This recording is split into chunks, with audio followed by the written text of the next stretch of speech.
gets worse, and maybe I shouldn't share this with people, but I feel like I have to. It is time for people to wake up. It is time for people to wake up. All the way up. And don't be scared. Fear is not going to do us any good. We need problem solving. Okay, we need problem solving. So I need you guys to follow me on this one. So if you look into Microsoft DNA Data Storage Project, they've discovered that human DNA is one of the most superior forms of data storage. They've also discovered in studies that the human brain cells have superior computation capacity than any silicon-based product. That means the human brain cells have superior computation than any of their forms of computer chips that they've created. Folks, that should tell you something about the supercomputer sitting between your ears. We've just been cut off from being able to use it properly, but that's a whole other video. Okay, but then you also listen to a man like Yuval Noah Harari, who may be stepping in Klaus Schwab's place as the head of the WEF, who has made public statements and said that in a new world where AI is producing everything, the only thing that human beings will be able to produce is minds and bodies. And he's also stated that humans are going to be separated into classes, okay? And you're going to have what they consider your worthless eaters and feeders, criminals, and the beneficial human bodies will be superior for AI to inhabit and operate in the material realm through a human body. It saves resources, it saves money, energy production, it's just logical, right? I mean, after all, there are a lot of humans running around not using their brains and destroying their bodies, so why not? But those that are sifted into the least class, well, the human body can also be used for DNA or for data storage. The human brain used for computation capacity. Okay, so imagine a scenario where the human body, all of the DNA is rewritten. Okay, the original data holding the knowledge of the being of that human is rewritten just for general data storage. Somebody's pictures in the cloud and your memos for tomorrow. Just general data storage.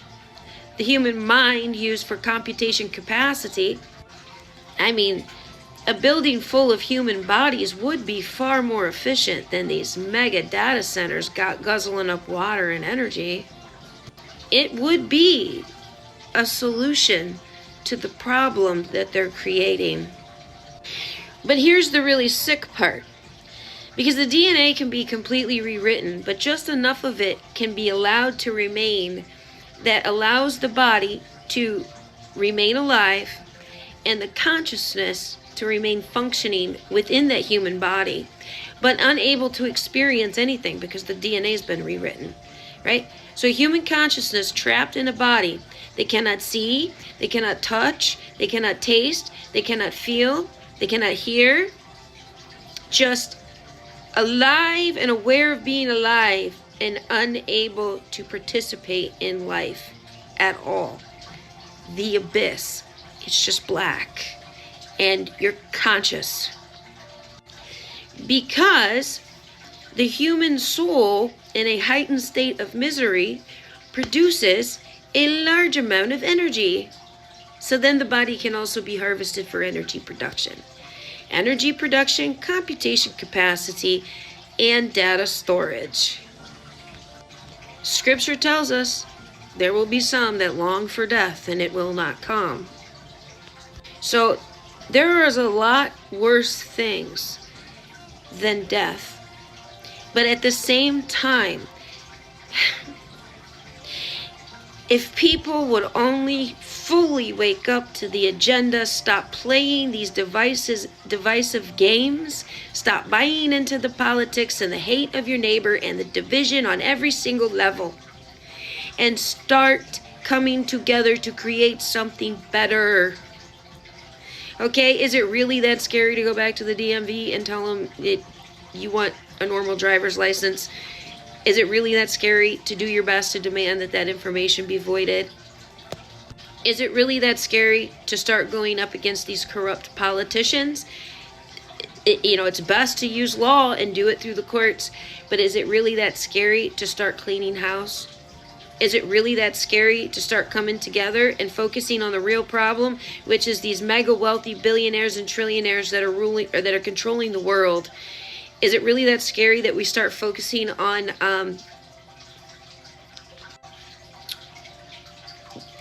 getting them out of control? Is it really that scary to come together in communities? To just come together in communities. Is it really that scary? Because, well, we might have to dwell with people that don't believe exactly the same as us. And they don't believe every dot and tittle of what we believe and how we believe.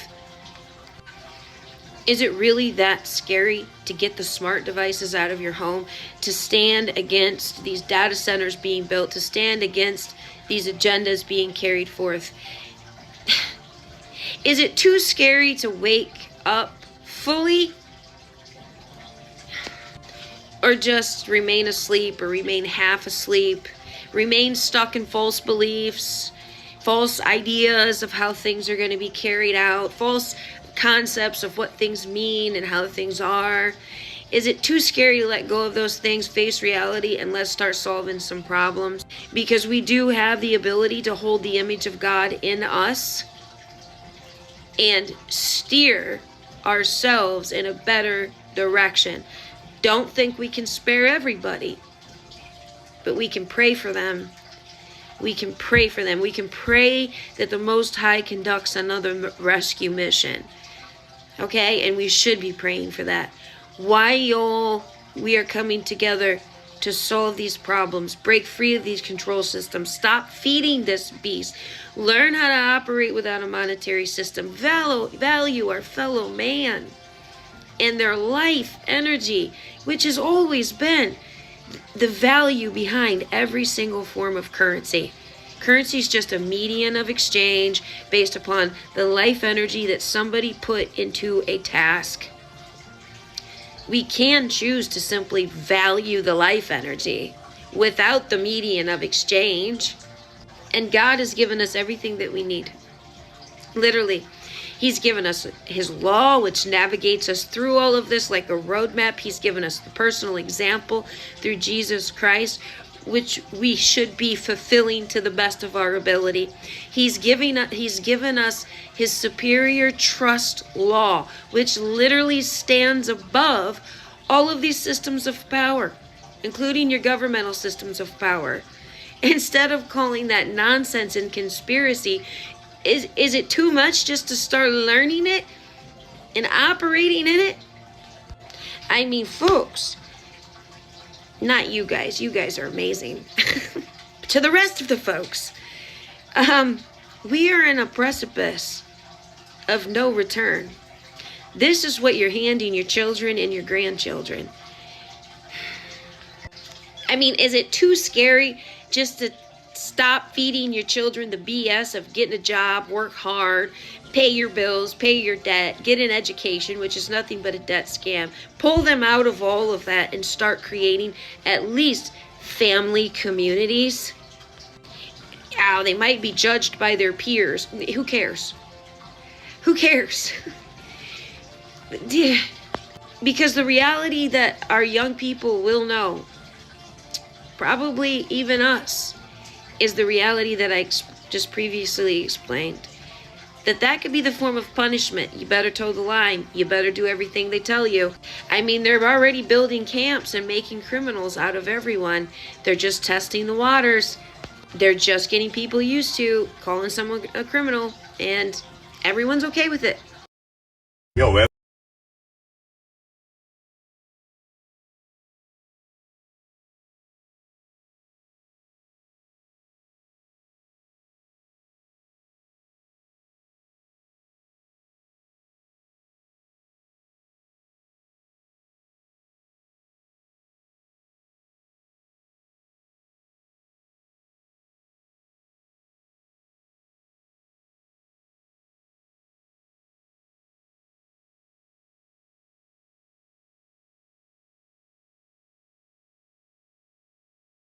Woman has lived for 18,000 years. Every 60 years, she immerses herself in a special liquid. When she emerges, not only has her sagging skin tightened, but her once dull, yellowing hair is now dark and shiny. She looks completely rejuvenated, with the vitality of an 18-year-old girl. This liquid, known as the elixir of immortality, works by flushing away the aging cells in the body, effectively breaking the human limit on longevity. However, the process of extracting it is brutal. It takes the lives of 100 humans to produce just 1 milliliter. Because of this, compared to resources like oil, minerals, or land, the elixir of immortality is the rarest and most precious resource in the entire universe. On a planet several dozen light years away from Earth, the Sykes family has ruled for billions of years. They mastered the extraction of the elixir long ago and have become the true superfamily of the cosmos, dominating the universe. They not only control many galaxy systems, but Earth itself is merely a farm where they harvest humans to extract the elixir. However, after the death of the Sykes queen, who ruled for 90,000 years, her 3 children inherited most of the family's galactic empire and star systems. What no one could have predicted was that a small-town girl from Earth, who grew up with her mother and adopted father and never imagined a future beyond cleaning toilets for wealthy families, would one day become embroiled in a cosmic inheritance dispute within the mighty Sykes family.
I'm sad. I want to leave this place.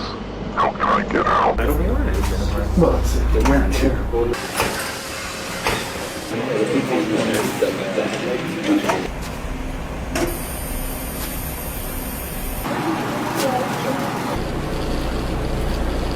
Kill me. I'm sad. I want to